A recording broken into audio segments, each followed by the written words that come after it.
A mi cama, como una fama. Siempre pasando que siento que soy mala.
Boleh tak? Boleh. Untuk kita nak interview program sulam yang kita orang ada buat ni. Oh, boleh. Sebab ni untuk assignment. Boleh. Okey. Kami daripada saya daripada University Komunikasi Inggris. Daripada kursus Cyber Security Awareness. Kami boleh jalankan satu program di mana program kami bertajuk Internet dan Email Security Awareness. Di mana kami nak mendedahkan, nak menceritakan kepada masyarakat awam macam mana nak menjaga keselamatan email dan juga internet. Okay, sebelum kita nak start penerangan ni, boleh ke saya nak minta awak scan? Boleh. Untuk program kita orang. Boleh. Masa berapa minit je? Dalam 5 minit. Oh, okay, sebab ada orang tunggu. Oh, ya ke? Sorry. Apa? Mana? Boleh saya. Okay dah? Okay. Ini saya nak bagi awak satu brochure. Sebelum tu kan, saya nak tanya awak pernah dengar tak istilah phishing? Pernah dengar perkataan phishing? Itu phishing yang memancing ke? Phishing dalam istilah cyber security mungkin tak benar. Okey. Jadi saya terangkan kepada awak, phishing ni dia satu kaedah yang phishing ni dia satu kaedah yang saya digunakan oleh penjenayah ataupun kita panggilan mudah dia adalah scammer lah kan. Scammer ni dia menggunakan kaedah menyamar diri. Jadi dia berpura-pura menyamar dia sebagai sama ada Deutsche Bank ke, LHDN ke, Shopee. Dia menyamar untuk nak scam kita. Mungkin dia nak minta orang kata apa?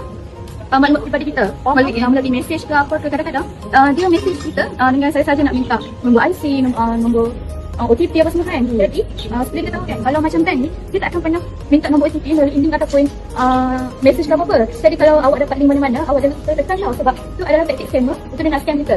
Okey. Terus kita kena belajar phishing. Seterusnya saya tanya awak, kalau kita buat online banking ke apa kan, apa yang kita kena set sebelum tu? Kalau kita nak buka online banking, kita apa benda yang dia akan keluar? Dia password. So password tu dia ada kaedah-kaedah tau macam mana kita nak make sure password dia tu kukuh, tak mudah kena scam, tak pernah kena detect dengan scammer. Macam mana password kita buat kan, iaitu dengan kita kena make sure password kita ada 16 aksara. Dan 16 aksara tu bukannya semua huruf besar, huruf kecil, kita kena campur-campur. Dalam tu ada huruf besar, huruf kecil ke, nombor ke, simbol ke. So benda tu dia akan dia akan memudahkan scammer untuk nak detect password seseorang tu. Kalau password awak selalu letak birthday ke nak?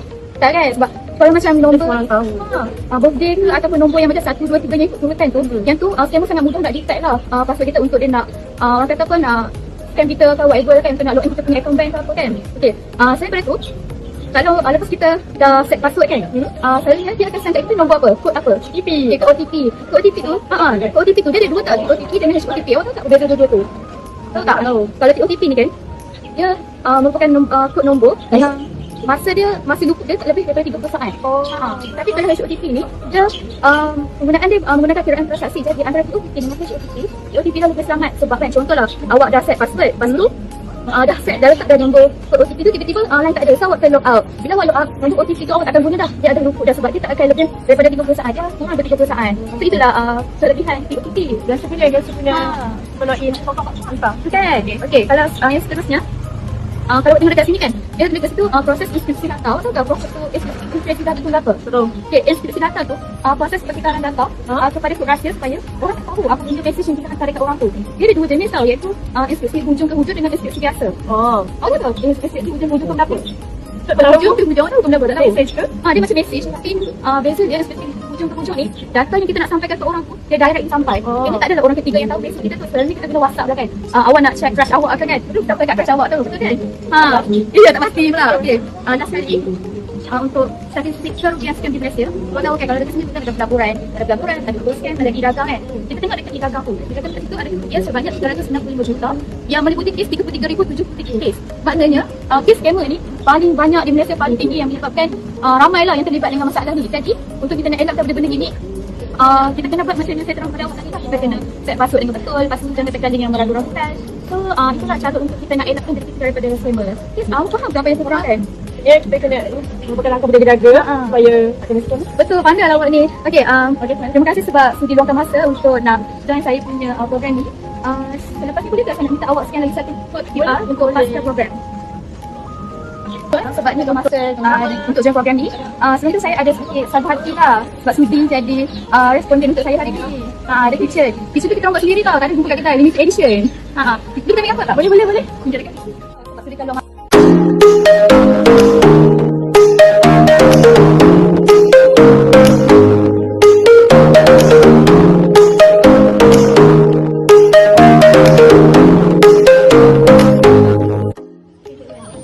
nak minta sedikit masa semua untuk beri sedikit penerangan tentang keselamatan dunia dan juga untuk tentang phishing dan juga scam.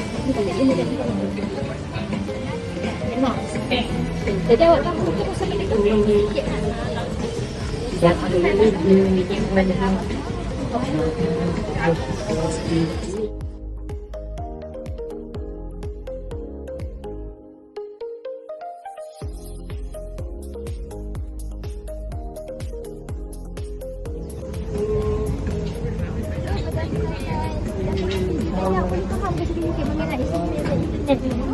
macam mana cara kita nak langkah keselamatan, pastikan lagu dari mana. Produksi juga.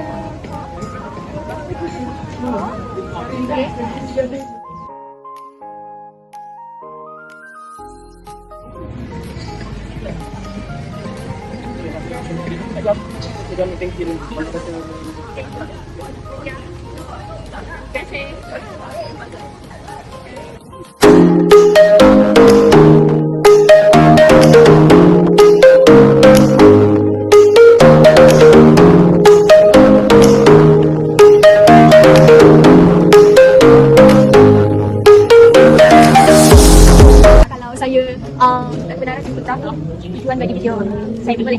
Okey, sebelum tu saya Amira. Okey, Amira, sekarang ni tujuan saya buat video ni adalah untuk saya mengenal iaitu khusus cyber security, dan tajuk program kami ni ialah Cyber Smart Community Email and Internet Security Awareness.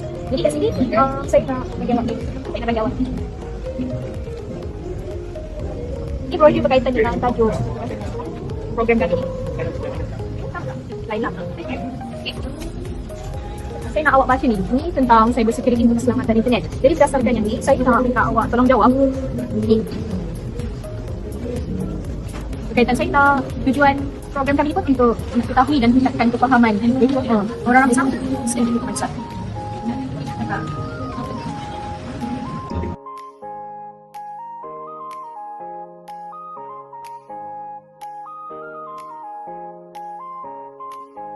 Okay, terima kasih sebab join program ni, dan saya harap awak dapat tingkatkan lagi lah ilmu kita semua lah sama-sama berkaitan keselamatan ini. Okay, sebelum tu nak bagi hadiah. Okay. Hadiah sebab terima kasih sini jawab.